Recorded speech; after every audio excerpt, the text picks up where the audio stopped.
और दोनों के नेत्रों से अश्रुधारा बह चली।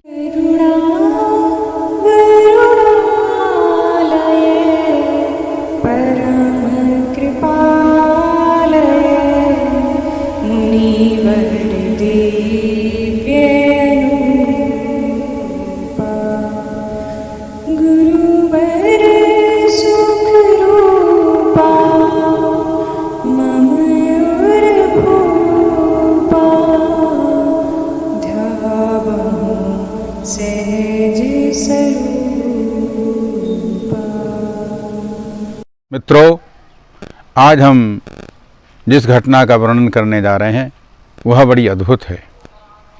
मैंने जैसा पहले आपको बताया था कि महात्मा जी का अपने गृहनगर जाने का संभवतः विचार था, सागर की तरफ जिन्हें जाना था और मुझे जाना था सलकनपुर की तरफ, जहाँ भगवती वीरासैनी देवी का मंदिर है, उसके पास में ही मेरा गांव है मोगरा। महात्मा जी के साथ मैं भी चल दिया। महात्मा जी ने कहा कि चलो भगवान, तुम्हें भी हम साथ ले चलते हैं। एक अजस्र प्रेम की धारा, एक आनंद की धारा, एक अध्यात्म की धारा बह चली थी। मैं महात्मा जी के साथ हो चला।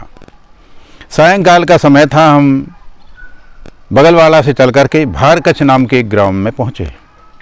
सायंकाल हो चुका था, रात्रि आ रही थी, तो महात्मा जी ने कहा भगवान हम यहीं विश्राम कर लेते हैं और सुबह जो है प्रातःकाल बरेली चलेंगे और बरेली की बस से प्रस्थान करेंगे।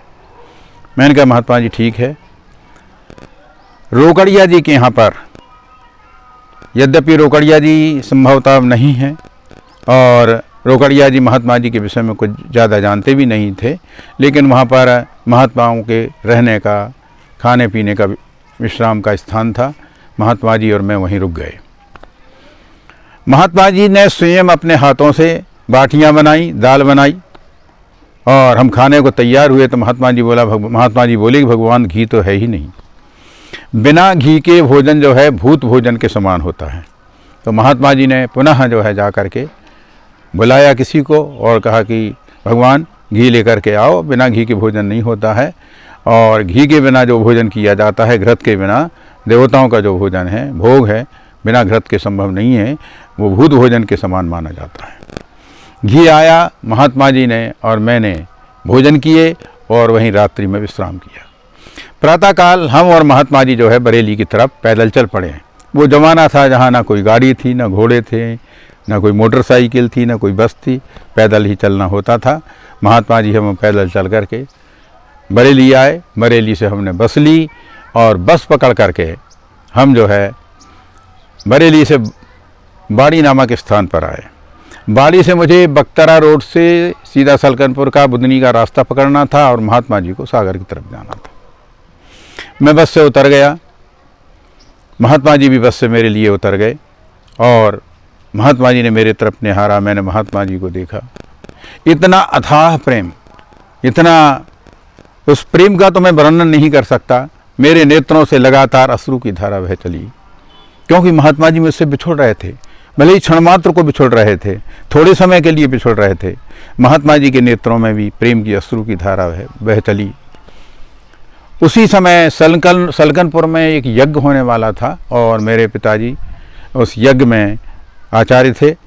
तो मैंने महात्मा जी से प्रार्थना की कि महात्मा जी, माघ शुक्ल पक्ष में सलकनपुर में यज्ञ होने जा रहा है, आप कृपा करके उसमें अवश्य पधारिए। आप आएंगे तो मैं धन्य होऊंगा और मुझे आपका सानिध्य प्राप्त होगा। महात्मा जी ने कहा, वचन दिया कि ठीक है, मैं उस यज्ञ में अवश्य आऊँगा। इस प्रकार से महात्मा जी हम दोनों बिछुड़ गए। मैं महात्मा जी के बारे में निरंतर सोचता रहा, चिंतन करता रहा, आंसू बहाता रहा। प्रेम और श्रद्धा जो है उमड़ उमड़ करके बहती रही और मैं अपने गांव की ओर चल पड़ा। महात्मा जी अपने गंतव्य स्थान की ओर बढ़ गए। इस प्रकार से महात्मा जी के साथ ये अनन्य प्रेम से भली हुई मुलाकात थी। मित्रों, अब हम आपको उस गुरु कृपा खंड में प्रवेश करने जा रहे हैं, जहां हमसे मिलेंगे डॉक्टर गोविंद प्रसाद उपाध्याय, या पुराने हमारे गोविंद जी। आज वो डॉक्टर गोविंद प्रसाद उपाध्याय नागपुर में निवास करते हैं। बड़े अच्छे साहित्यकार हैं, बहुत बड़े अच्छे वैद्य हैं। इन्होंने BHU से जो है MD किया है और महात्मा जी की कृपा का परिणाम जो है वो उपलब्ध कर रहे हैं उनकी श्रद्धा थी। महात्मा जी इन्होंने भगवान श्री कृष्ण और भगवत गीता का जो है आराधना करने की जो है विधि बताई थी। उनका स्वयं श्री राधा कृष्ण का मंदिर है और वो निरंतर उस उपासना में रत रहते हैं और जन सेवा में निरंतर रहते हैं। तो लीजिए उपाध्याय जी आप हमारे सामने प्रस्तुत हो।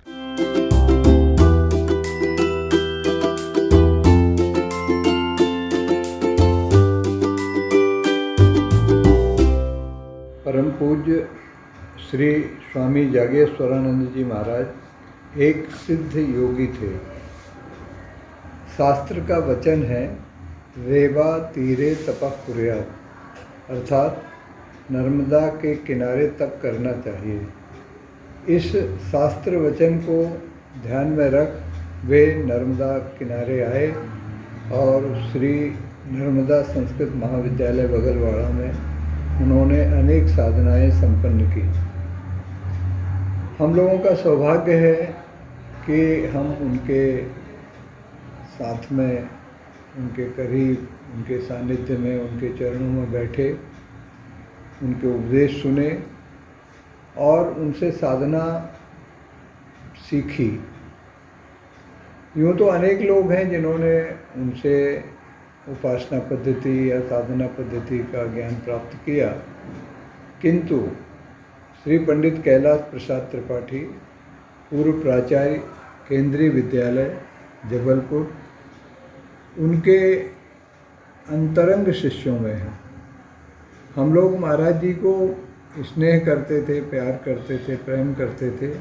महाराज जी कैलाश जी को स्नेह करते थे, प्रेम करते थे और उन्होंने अनेक गोपनीय साधनाएं पंडित त्रिपाठी जी को बताई। मैं समझता हूँ कि त्रिपाठी जी श्री स्वामी जी की आध्यात्मिक शक्तियों, उनकी साधनाओं, उनके साधना रहस्यों, साथ ही साथ उन्हें के अनेक अलौकिक चमत्कारों के सही व्याख्याता हैं। उनकी विद्वत्ता के कारण वे उन बातों का गहराई से विवेचन करेंगे और इस सारे विवेचन से, इस सारे ज्ञान से विश्व का कल्याण होगा, ऐसी मेरी धारणा है। मित्रों, यदि आपको एपिसोड पसंद आया है तो लाइक करें, सब्सक्राइब करें, मित्रों से शेयर करें, कमेंट करके अपने विचार प्रस्तुत करें। नर्मदे हर। और महात्मा जी ने दिया अद्भुत मंत्र।